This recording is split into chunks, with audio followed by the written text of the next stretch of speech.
I'm going to take you to Dick Cheney. Fasten your seatbelt. And this is going to absolutely blow you away. I would like you, if you can do this on your computer, to go to methodicaldeception.com. And when you open that up, on the navigation bar, you'll see where it says resources. And you'll want to click on that resources. And then there's a big box that says about the Israeli art students at the World Trade Center. Click here.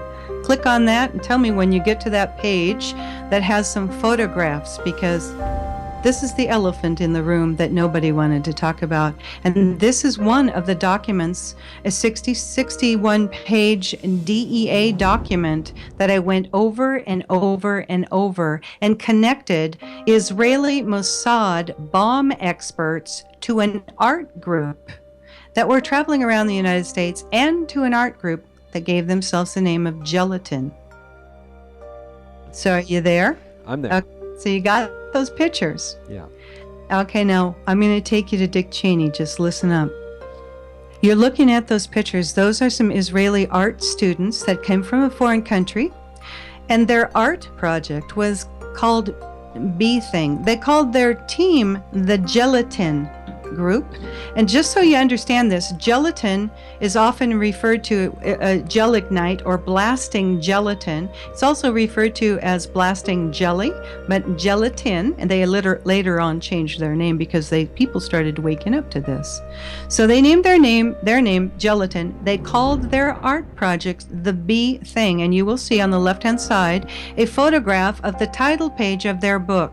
And what the B Thing was, there was a group called the Lower Manhattan Cultural Center that was renting the 91st floor, or allowed to live on the 91st floor. These foreign art students, and some of them were connected to a group of traveling art students that were all over the country that the DEA found out about because they were going door to door to some of their agents' homes and their offices. And some of the offices were not public locations. So they were like, who are these people? There's Israeli students trying to sell us art.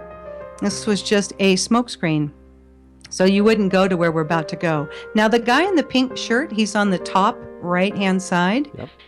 Kind of a pink shirt on. He has repelling gear on. Yeah. They removed a window.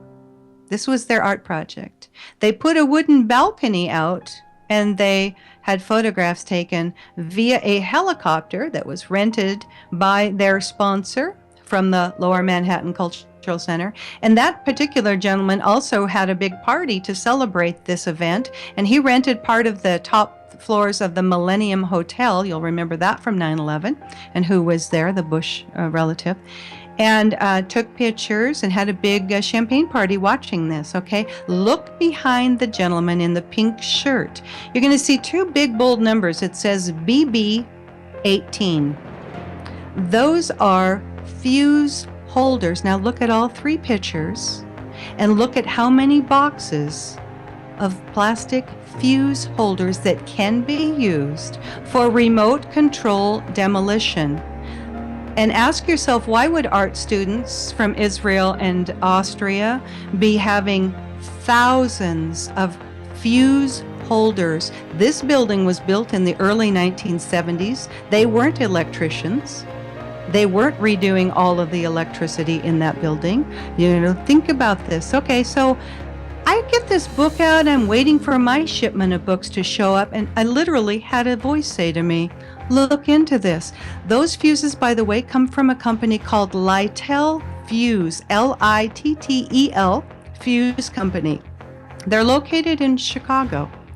And some little voice said to me, take a look into this Littel Fuse Company, where all of those fuse holders behind those artists are. And now some of those artists are guaranteed Mossad bomb experts.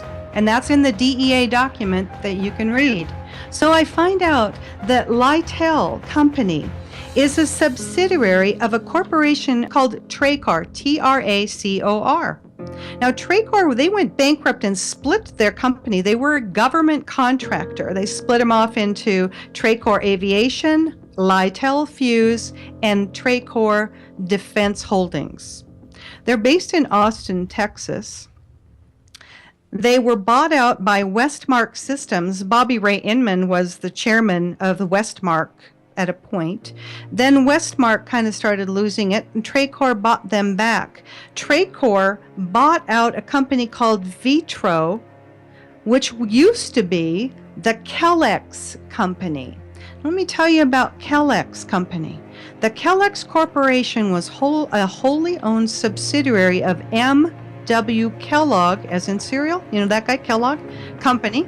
Kellex was formed in 1942 so Kellogg's operation relating to the Manhattan Project could be kept separate and secret, Kel meaning Kellogg and X meaning secret. The new company's goal was to design a facility for the production of enriched uranium through a gaseous diffusion technique. In gaseous diffusion, isotopes of uranium-235 could be separated from uranium-238 by turning uranium metal into uranium hexafluoride gas and straining it through a barrier material. Now, this is kind of interesting too. So for those of you who remember that originally the first responders were getting calls that there was a missile launched from the Woolworth building. The newly formed Kellex Company's original headquarters were in the Woolworth building in Lower Manhattan. I know, it's just another coincidence, isn't it? They later on moved to Oak Ridge, Tennessee. But now the Kellex Company, you will know them today. Here we are, fasten your seatbelts, as Halliburton. Dick Cheney's old company. There you go. I told you I was going to take you to Dick Cheney.